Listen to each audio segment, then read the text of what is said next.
Hello friends, welcome to my channel.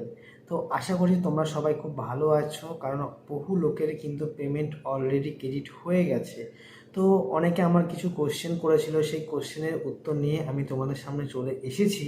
তো তোমরা ভিডিওটা স্কিপ না করে সম্পূর্ণ ভিডিওটা দেখতে থাকো, তাহলে তোমাদের মনেও যে প্রশ্নগুলো আছে আশা করছি সেগুলো কিন্তু ডাউট ক্লিয়ার হয়ে যাবে। তো প্রথম কোশ্চেন ছিল একটা দাদা ভাইয়ের, এটাই যে দাদা এইচডিএফএক্স এর অফিসে নাকি ইনকাম ট্যাক্সের রেট পড়ছে। তো কতটা সত্য কতটা মিথ্যা কাইন্ডলি একটু বলবেন।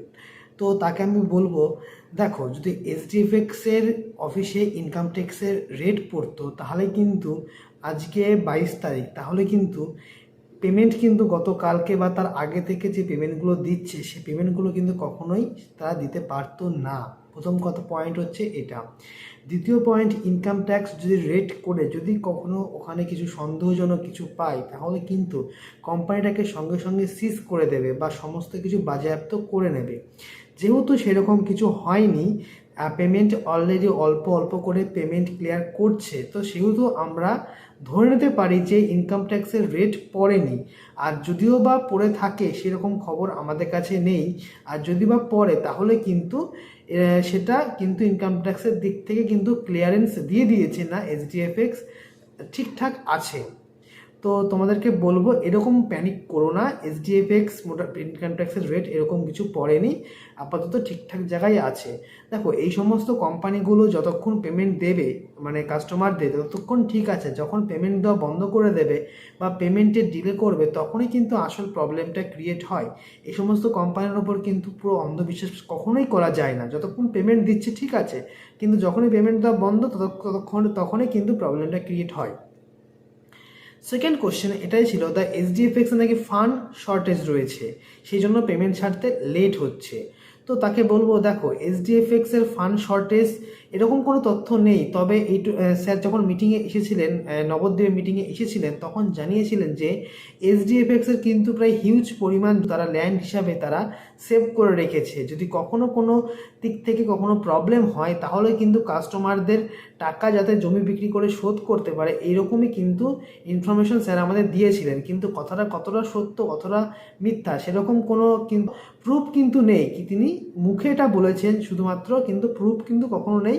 তবে লিডার মারফত এটা খবর পাওয়া যায় যে হ্যাঁ, সত্যি সত্যিই ল্যান্ডটা কেনা হয়েছে, কিন্তু কতটা সত্য তার কেন তথ্য কিন্তু আমার কাছে বা আমাদের কাছে, আমাদের ছোটো ছোটো কাস্টমারদের কাছে এরকম কোনো তথ্য নেই।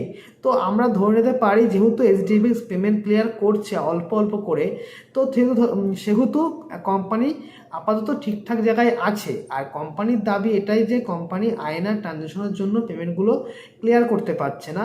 তো সেটা যদি হয় তাহলে আশা করছি নেক্সট মান্থ থেকে প্রবলেমটা কিন্তু সলভ হয়ে যাবে। আমাকে আরেকজনা কমেন্ট করেছিল এটাই যে, দাদা আপনি এমনভাবে কথা বলেন যে দেখে মনে হয় আপনার দীপঙ্কর বাবুর সাথে মিটিং হয়। তাহলে ওনাকে স্পষ্ট করে জিজ্ঞাসা করুন এই প্রবলেমগুলো কবে সলভ হবে, এরকম প্রবলেম কেন হচ্ছে।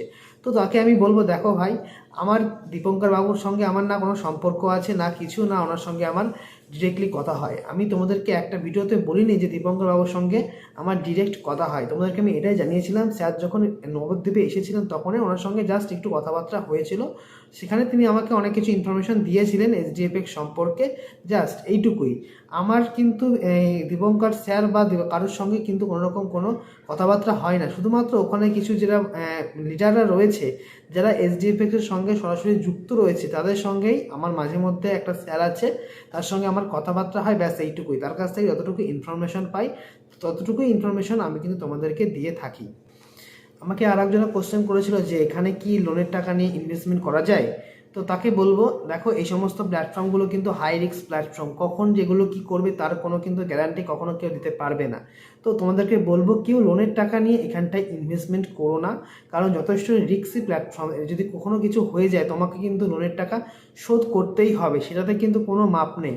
তাই বলবো কেউ হাই রিস্ক প্ল্যাটফর্মে যেহেতু ইনভেস্টমেন্ট করছো, তাই সেহেতু এখানটায় লোনের টাকা নয়, যতটুকু তোমার কাছে সামর্থ্য, মানে যতটুকু তুমি হারানোর ভয়, মানে হারালে তোমার কিছু হবে না, ততটুকুই তুমি ইনভেস্টমেন্ট করো।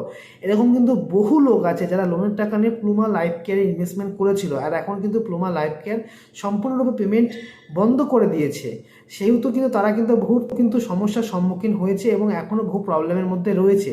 এমনও অবস্থা হয়েছে যে তাদের এখন খুবই খারাপ অবস্থা। এরকম লোক আছে যারা প্লুমা লাইফকে ইনভেস্টমেন্ট করে সর্বশান্ত হয়ে গেছে।